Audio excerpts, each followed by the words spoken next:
Bonjour à tous, on se retrouve aujourd'hui pour une petite démo de la nouvelle version de Métro Paris, la version 3.0 qui est disponible depuis quelques jours sur l'App Store. Alors on va s'attarder aujourd'hui plus particulièrement sur l'option réalité augmentée qui est disponible en fait dans l'onglet localisé. Donc c'est le même principe qu'avant, on localise les stations autour de soi, comme vous pouvez le voir ici, et on a le petit bouton réalité augmentée, donc qui permet de voir autour de soi vraiment où sont les stations. Donc il suffit de cliquer là. Donc là on nous demande de tourner l'iPhone, et comme vous pouvez le voir, on voit bien que la station Opéra est juste en face de nous. On peut tourner pour voir plus loin ce qu'il y a, donc Aubert, Havre, Caumartin. On peut tourner ici, Chaussée d'Antin, Lafayette. Et donc je pourrais même tourner à 360 degrés pour voir vraiment ce qu'il y a autour de moi.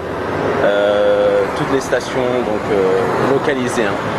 Donc l'autre petite option, c'est quand on descend l'iPhone vers le bas, vers le sol, vous pouvez voir en fait une liste de ces stations. Donc là, disons que je veux aller par exemple à Chaussée d'Antin, donc il suffit de cliquer dessus et vous pouvez voir une boussole qui vous donne en fait la distance et la direction vers laquelle est cette station. Donc ça permet d'être moins ridicule quand on cherche une station. On n'est pas obligé de lever les bras en l'air en fait. On peut marcher simplement comme ça.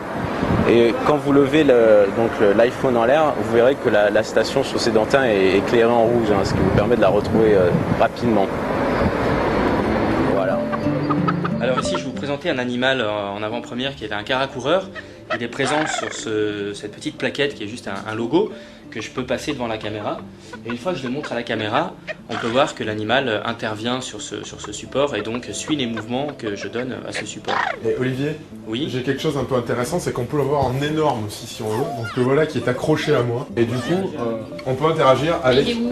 Alors, il est là, mais en même temps, il est là-bas, on ne sait pas trop. on sait pas trop. En réalité, effectivement, on croit qu'il n'est pas là, mais il est là aussi.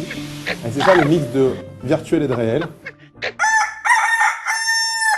Ces effets spéciaux, comment ça marche? Sur la table, une caméra filme ce dessin. La caméra reconnaît l'image, y incruste des éléments virtuels. En vrai, aucun de ces éléments n'existe, mais ils apparaissent en temps réel sur l'écran de l'ordinateur.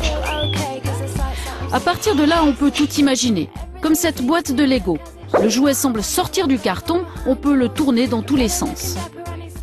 Mais l'avantage, c'est que le modèle 3D va suivre mon objet réel. Donc c'est là où c'est vraiment très sympathique. C'est qu'on peut rapprocher comme ça de la caméra, le voir en gros plan. Donc je suis vraiment acteur de ce jeu, de cette boîte, et je peux moi choisir les plans que j'ai envie de visualiser sur